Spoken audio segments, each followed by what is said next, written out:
big question that's come out of the University of Idaho student murders case is this gap in time that's missing from the moment a roommate saw the suspected killer to the moment 911 was actually called. Investigators now say a roommate on the first floor of the house heard concerning noises after 4 a.m. and eventually heard crying. That's when she opened a bedroom door again to investigate. She told police she was in a frozen shock phase by what she saw. She says a masked man in black with bushy eyebrows was walking toward her in the house. That's when she said she went back into her bedroom and locked the door. But it wasn't. Don't leave.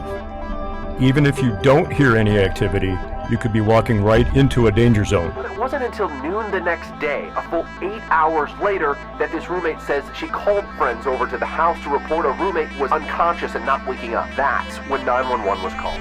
Don't leave. If you can't get out safely, you need to find a place to hide.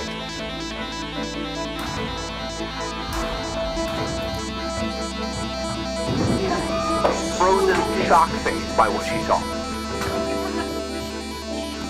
Act quickly and quietly. Try to secure your hiding place the best you can. In some situations, running from the scene isn't the best option and could be dangerous. When that's the case, find a safe place and hide. Initial alert, what was the conclusion you had at that point about the level of risk?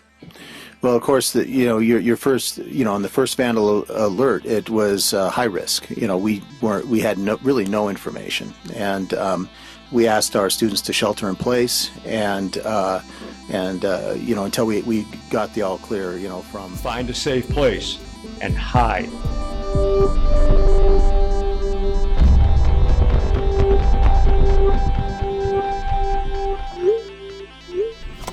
What the?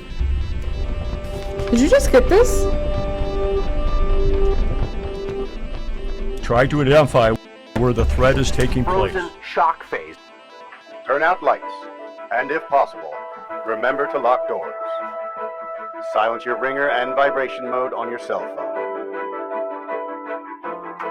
And if you can't find a safe room or closet, try to conceal yourself behind large objects that may protect you. Do your best to remain quiet and calm.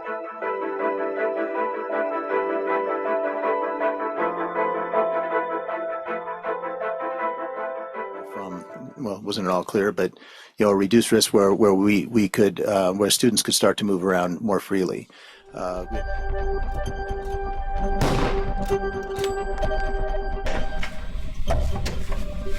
my God! There's someone out there with a gun. A frozen shock phase. As quickly as possible, block entry points to the area where you're hiding. Lock or secure the doors as best you can. Make the room you're in appear to be unoccupied. Turn off the lights. Silence your phone. Then remain calm. Stay still and keep quiet. Remember to stay in your secure area until law enforcement arrives. Hey, get down. We haven't got the all clear yet. A full 8 hours later, we call this sheltering in place. We asked our students to shelter in place. When you can't run and you can't hide, when you're left with no other options, only then do you fight. And until we got the all clear, from, well, it wasn't all clear, but a reduced risk where we could where students could start to move around more freely. We had people sheltering in places like the library and the Pittman Center and places around campus, and we didn't want to keep them there all night if we didn't have to. And so as soon as Moscow Police Department determined that it was safe for them to begin moving around but be vigilant, we sent the other vandal alerts. So that vandal alert, we had a group of students walking back to Greek Row from a location off campus. They encountered an individual who was not affiliated with the university.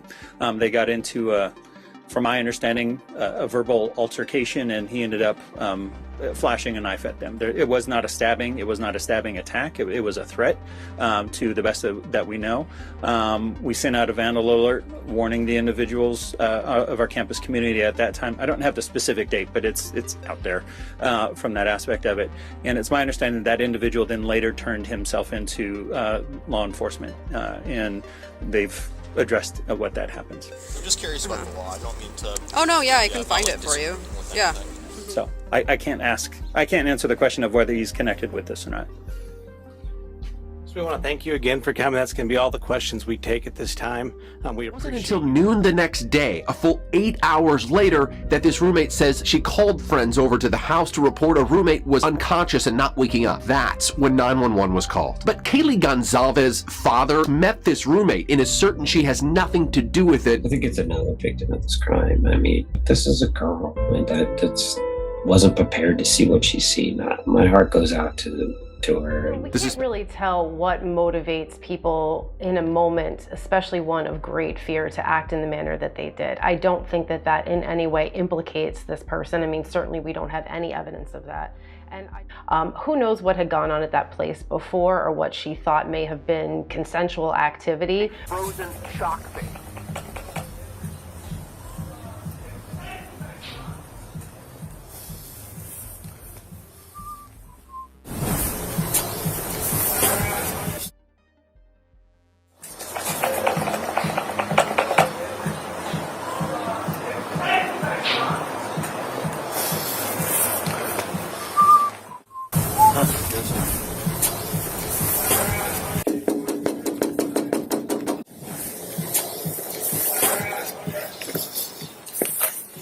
Or maybe she was just way too afraid and was in denial. But I don't think any of this points to certainly her involvement.